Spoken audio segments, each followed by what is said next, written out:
कहानी का शीर्षक है मोबाइल।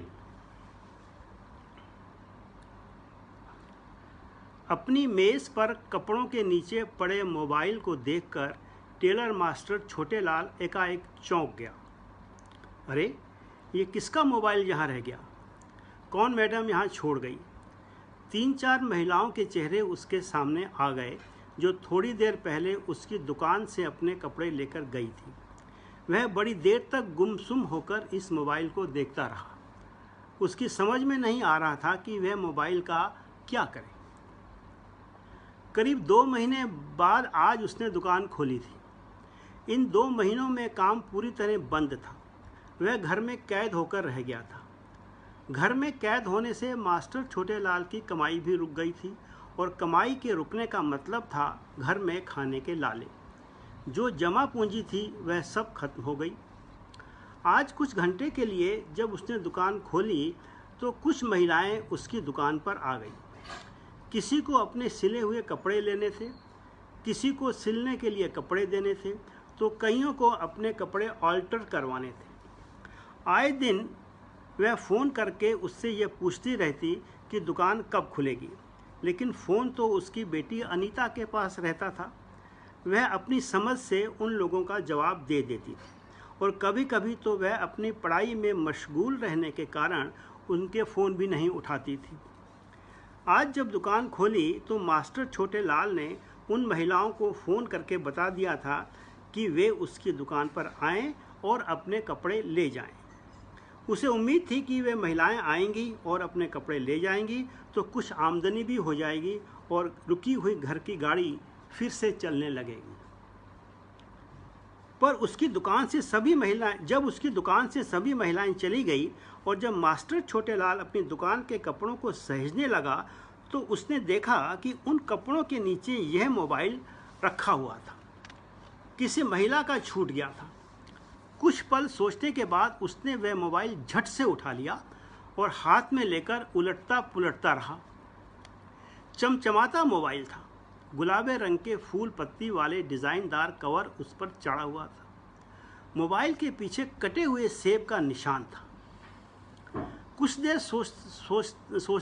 सोचते रहने के बाद उसने मोबाइल का स्विच ऑफ कर दिया और अपनी ही दुकान में चारों ओर इधर उधर देखा कि कोई उसे देख तो नहीं रहा।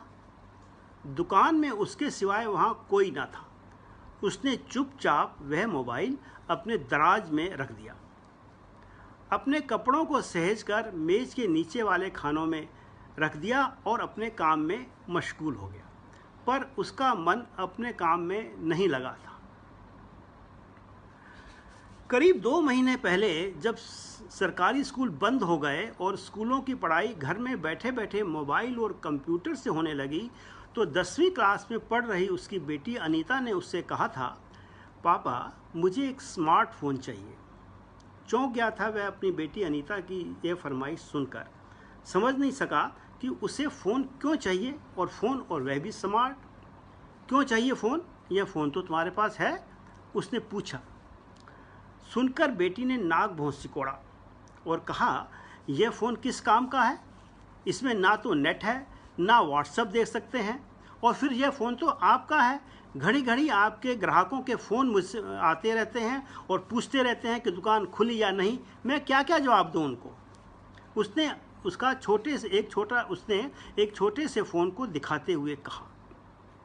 बेटी की बात सुनकर मास्टर छोटेलाल के चेहरे पर एक करुण मुस्कान फैल गई, जिससे माहौल भारी हो गया।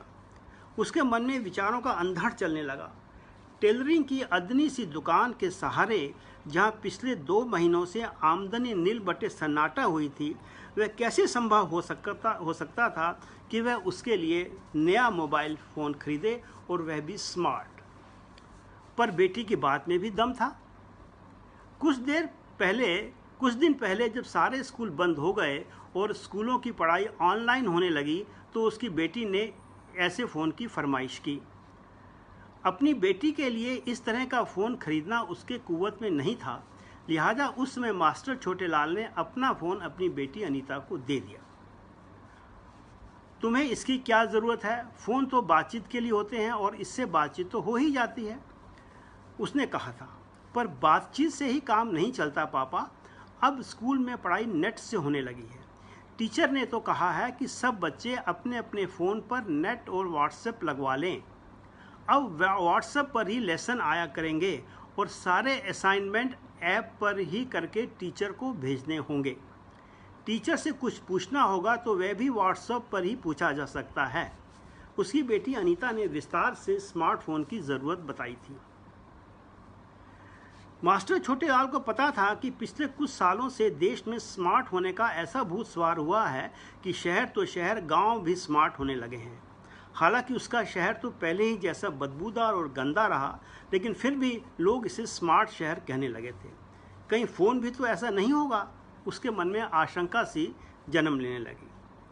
पापा, उस फ़ोन में बहुत सारी सहूलतें होती हैं, इंटरनेट रहता है, गूगल से बहुत कुछ ढूंढा जा सकता है, पढ़ाई आसान हो जाती है, सारे काम घर बैठे बैठे हो जाते हैं, बाहर कहीं नहीं जाना पड़ता, और आजकल बाहर जाने में कितना खतरा है पता है ना आपको।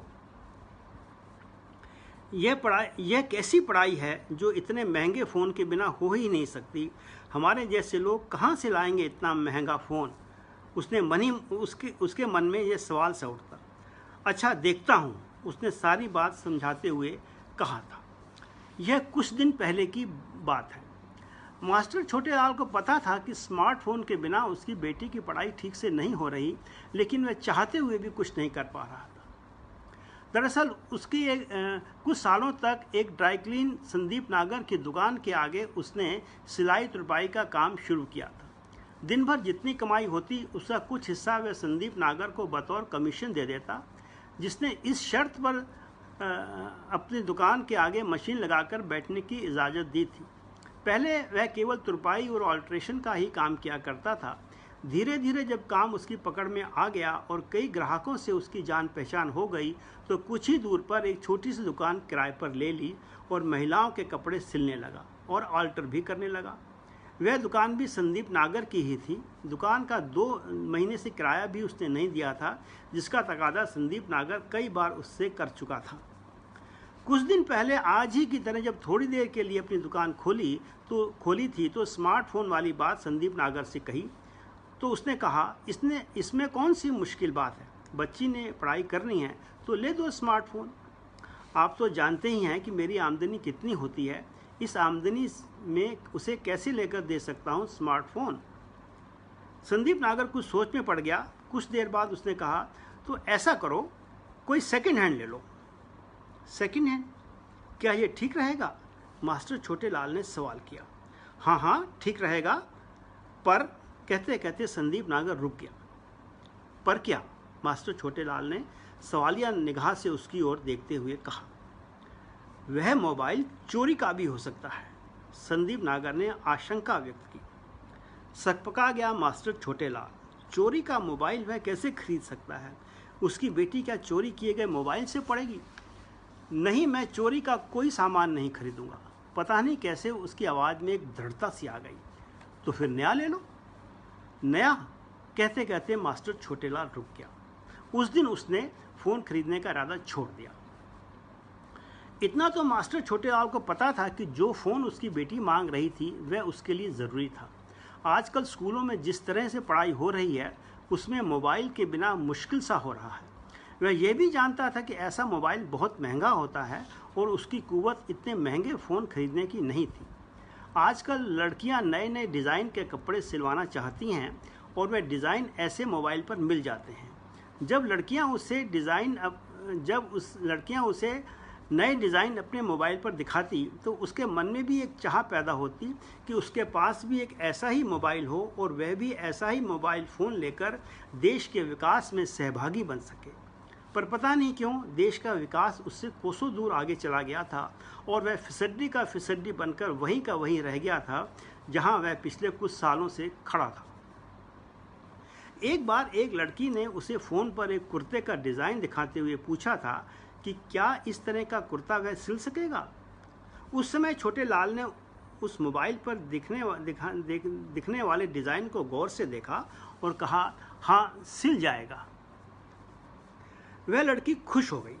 जब वह जाने लगी तो मास्टर छोटेलाल ने उससे पूछा, एक बात बताओ बेटी, यह जो तुम्हारे हाथ में मोबाइल है यह कितने का होगा? वह लड़की समझ ना सकी कि टेलर मास्टर उससे मोबाइल की कीमत क्यों पूछ रहा है। क्यों? उसने पूछा था। नहीं, बस यूं ही। दरअसल मेरी बेटी भी ऐसा ही फ़ोन मांग रही थी। यह मोबाइल तो 80,000 का है, पर 15-20 हज़ार में भी ऐसा मोबाइल मिल जाता है। 15-20 हज़ार सुनकर उसका गला सूख गया। फिर अपने आप से कहा, अरे इतनी तो उसकी एक महीने की कमाई भी नहीं है। उसके पास एक ही फ़ोन था और वह फ़ोन भी उसने अपनी बेटी अनीता को दे दिया था और वह खुद फ़ोन लेस हो गया था। विकास की राह पर वर्कलेस तो पहले ही था, अब मोबाइल लेस भी हो गया, जिसका उसे बहुत अफसोस था। आज एकाएक मास्टर छोटे लाल ने दराज खोलकर मोबाइल को देखा। उसे हाथ में लेकर उल्टा पलटा और हैरानी से कुछ पल देखता रहा। फिर उसे एक छोटे रंगीन कपड़े में लपेटकर रख दिया और दराज को बंद कर दिया। कुछ ही पल बीते होंगे कि उसके मन में ख्याल आया कि दुकान को बंद कर देना चाहिए। कोई अपना मोबाइल ढूंढता ढूंढता यहाँ आ गया तो? इस विचार को उसने फौरन अमली जामा पहनाया और दुकान बंद कर सिलने वाले कपड़े को एक थैले में डालकर दुकान से बाहर आ गया। आजकल वह घर पर सिलाई करता था, जहाँ मास्टर छोटे लाल रहता था। उसे घर कहने के बजाय एक चाल कहना ज़्यादा ठीक रहेगा। उस जैसे कारीगर, रिक्शा चालक, रेहड़ी लगाकर फल और सब्जियां बेचने वाले, चाय के ठेले वाले व दिहाड़ी मजदूर ही इस प्रकार की चाल में 1 या 2 कमरा किराए पर लेकर रह रहे थे। ये ऐसे कमरे थे जहाँ सिर्फ एक दरवाज़ा था, ना कोई खिड़की थी, ना कोई रोशनदान। धूप तक इन घरों में नहीं आती थी। सांस लेने के लिए हवा ज़रूर किसी न किसी तरह इन घरों में आ जाती थी। बाहर गर्मी अपने पूरे ताप पर थी। मास्टर छोटे लाल इस गर्मी में एक हाथ में कपड़ों का थैला और पायजामे की जेब में रंगीन कपड़ों में लिपटा मोबाइल लिए अपने घर की तरफ जा रहा था। चलते चलते रास्ते में पसीना उसके बालों से निकलकर गर्दन से होता हुआ उसकी बनियान में धंस रहा था। हालांकि वह सोच कर आया था कि शाम तक दुकान में रुकेगा, लेकिन मोबाइल ने हालातों को इस तरह पलट कर रख दिया था कि वह भरी दोपहरी में ही घर की ओर वापस चल दिया। चलते चलते वह सोच रहा था कि घर पहुंचकर यह मोबाइल अपनी बेटी को दे देगा ताकि उसकी पढ़ाई आराम से हो सके। यह सोचकर उसके मन में अजीब सा उल्लास आ गया और उसकी चाल भी तेज हो गई। घर पहुंचकर देखा उसने कि उसकी बेटी किसी से फ़ोन पर लेसन सुन रही थी और उसे अपनी नोटबुक में उतार रही थी। मास्टर छोटेलाल चुपचाप चलता हुआ बेटी अनीता के पास आकर खड़ा हो गया। मोबाइल उसके पायजामे की जेब में रंगीन कपड़ों में लिपटा हुआ पड़ा था। वह थोड़ी देर तक अपनी बेटी के पास खड़ा रहा, उसकी बातें सुनता रहा। वहाँ खड़े खड़े उसे पता चला कि उसकी बेटी अपनी सहेली से शिक्षा की वर्तमान दशा और दिशा विषय पर कुछ नोट्स लिख रही थी। शायद उसने कोई निबंध लिखना था। बेटी ने अपने पिता को इस तरह अपने पास खड़ा देखकर सामने वाले को जरा 1 मिनट होल्ड करना कहा और पूछा, क्या बात है पापा, इस तरह क्यों खड़े हो? कुछ बात करनी है तुमसे, उसने धीरे से कहा। वह चाहता था कि वह अपनी बेटी को बताए कि आज उसकी मुराद पूरी हो गई है। 10 मिनट में मेरी कॉल खत्म हो जाएगी, फिर मैं बात करती हूँ आपसे, कहकर वह फ़ोन पर बात करने लगी। मास्टर छोटेलाल की बेटी जीवन के उस पड़ाव पर थी जहाँ सपने सिर चढ़कर बोलते हैं और जहाँ अपने सपनों की खातिर वह कुछ भी करने को तैयार थी। लेकिन मास्टर छोटेलाल की शिक्षा ने उसे अपने पिता के सामने गुस्सा करने से रोक देती थी। अनीता को यह भी पता था कि उसके पिता बेशुमार तकलीफ़ें सहते हुए उसे किसी तरह पढ़ा रहे हैं और पिता द्वारा पढ़ाए गए ईमानदारी के पाठ को उसने भी अपना लिया था। इसी ईमानदारी की वजह से ही उसमें एक ऐसा हौसला पैदा हुआ था जिसकी वजह से वह पिता के पुराने मोबाइल के सहारे ही किसी न किसी तरह अपनी पढ़ाई जारी कर रही थी। पर पिछले कुछ सालों से विकास ने जो रास्ता पकड़ा उससे उसकी ईमानदारी की चूलें हिल गई थी। वह अपनी बेटी को पढ़ाना चाहता था क्योंकि दीवारों पर लिखा हुआ नारा बेटी पढ़ाओ बेटी बचाओ उसे बहुत पसंद था। पर बेटी को कैसे पढ़ाए? इतने महंगे फ़ोन से तो वह नहीं पढ़ा सकता। अभी तक तो वह उसकी पढ़ाई के खातिर उसकी हर ज़रूरत को पूरा करता आ रहा था, पर अब उसकी ज़रूरतों को पूरी करना मुश्किल हो गया था। उसने बेटी की तरफ मुस्कुराते हुए देखा, कुछ कहा नहीं और चुपचाप वहाँ से हट गया। सोचा जब इसकी बात खत्म हो जाएगी तब वह उसके सामने मोबाइल से रंगीन कपड़ा हटाएगा और बेटी के हाथ में वह मोबाइल दे देगा। मोबाइल देखकर बेटी का खुश चेहरा उसके मन में समा गया। उसके हाथ में जो कपड़े का थैला था वह उसने अपने सिलाई की मशीन पर रख दिया। सिलाई की मशीन के पीछे वाली दीवार पर उसकी बेटी ने एक पोस्टर लगा रखा था जिसमें कुर्ते के ऊपर सफ़ेद जैकेट पहने सफ़ेद दाढ़ी वाले एक बूढ़े आदमी की तस्वीर चमक रही थी और उस पोस्टर के नीचे लिखा था, सबका साथ सबका विकास। उस पोस्टर को मास्टर छोटेलाल बड़ी देर तक देखता रहा। उसके मन में ख्याल आया कि यह कैसा विकास है। विकास की इस राह में वह तो कहीं नहीं है। पहले वह अपने गांव से बाहर कर दिया गया। एड़ियाँ घिस कर किसी तरह उसने छोटी सी सिलाई की दुकान खोली, वह भी तबाह होने के कगार पर है। यह कैसा विकास है। और वह अनमयस्क सा होकर सिलाई मशीन के पास रखे एक स्टूल पर बैठ गया, जिस पर बैठकर कभी वह तो कभी उसकी पत्नी सिलाई का काम करती थी। उसकी बेटी दूसरे कमरे में अपनी सहेली से मोबाइल पर बात कर रही थी। स्टूल पर बैठकर उसने अपनी जेब से रंगीन कपड़े से लिपटा मोबाइल निकाल लिया और उलट पुलट कर देखा और देखता रह गया और उसे कपड़ों के नीचे रख दिया। इस तरह चुपचाप बैठा ही था कि उसकी पत्नी ने आकर उससे पूछा, क्या बात है, आज गुमसुम क्यों हो? मास्टर छोटेलाल ने सोचा कि मोबाइल के बारे में वह अपनी पत्नी को बता दे। कुछ क्षणों तक वह पेशोपेश में रहा, फिर सोचा अपने भीतर की दुर्लभ खुशी को एक ही क्षण में खोलकर ख़त्म नहीं करेगा। बेटी की बात जब पूरी हो जाएगी तब वह धीरे धीरे करके मोबाइल मिलने की खुशियां अपने परिवार में बांटेगा। नहीं, कोई बात नहीं, उसने पत्नी से कहा। आज दुकान पर ग्राहक आए? उसकी पत्नी ने हैरानी से उसकी ओर देखते हुए कहा। वह सोच रही थी कि दुकान पर ग्राहक आए तो कुछ कमाई हो जाए और 2 महीने से रुकी हुई उसकी ज़िंदगी की गाड़ी फिर से चलने लगे। हाँ आए, पर कुछ ज़्यादा काम नहीं मिला, बस थोड़ा सा ऑल्ट्रेशन का ही काम था। तो क्या काम घर पर ही करोगे? कहकर पत्नी ने उसका हाथ थाम लिया।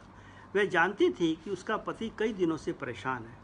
घर के सभी लोग परेशान थे।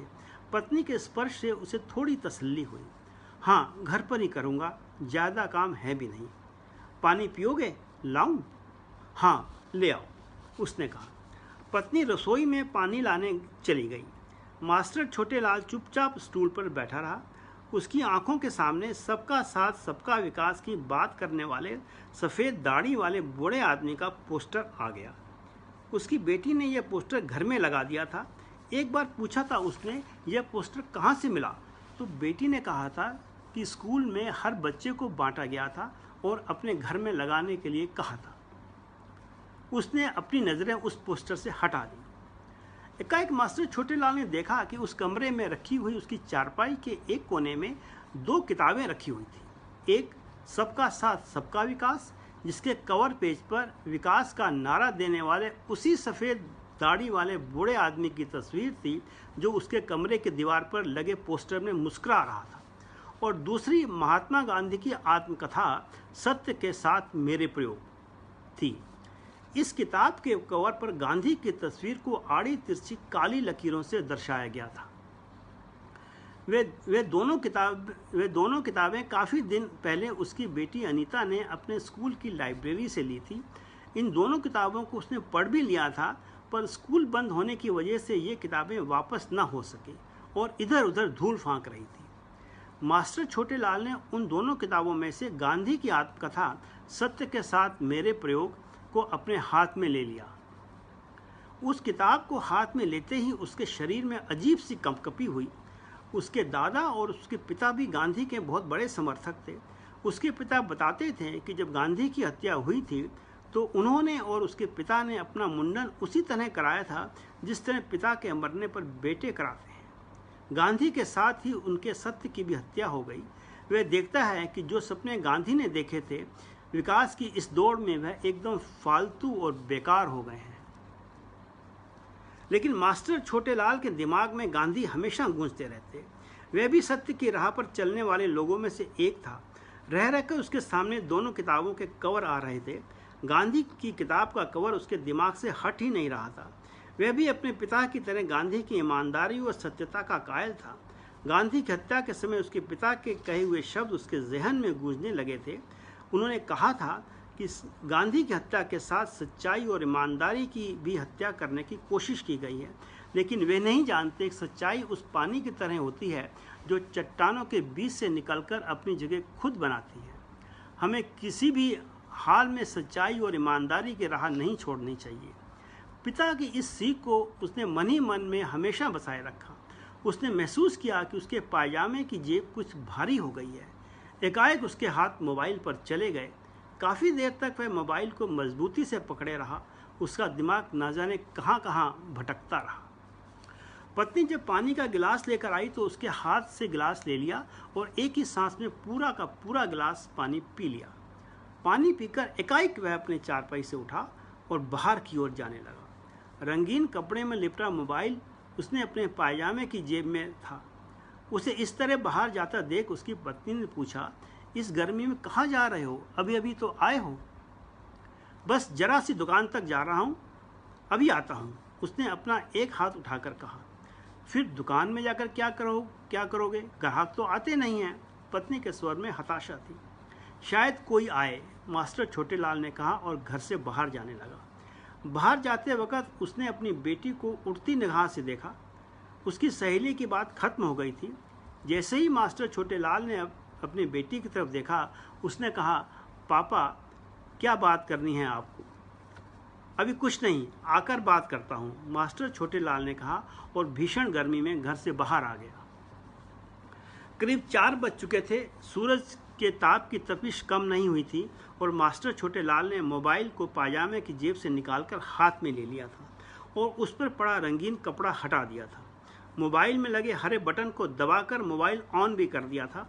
वह इस गर्मी में तेज तेज कदमों से चलता हुआ अपनी दुकान की तरफ जा रहा था। उसके मन में ख्याल आ रहा था कि जिस किसी का भी मोबाइल उसकी दुकान पर छूट गया है, कोई ना कोई उसे ज़रूर फ़ोन करेगा और यदि ऐसा होता है तो वह बता देगा कि उनका मोबाइल उसके पास है, वह आकर ले जाए। और यदि ऐसा नहीं होता तो वह मोबाइल से ही मोबाइल के मालिक का फ़ोन नंबर निकाल लेगा और उसे कहेगा कि उसका मोबाइल उसकी दुकान पर रह गया है, वह आकर ले जाए। मास्टर छोटेलाल ने अपने आप को मजबूत किया और अपने हाथ में पकड़े मोबाइल को कसकर पकड़ लिया। उसके मन में एक खुशी सी समा गई थी। बस कहानी इतनी ही है।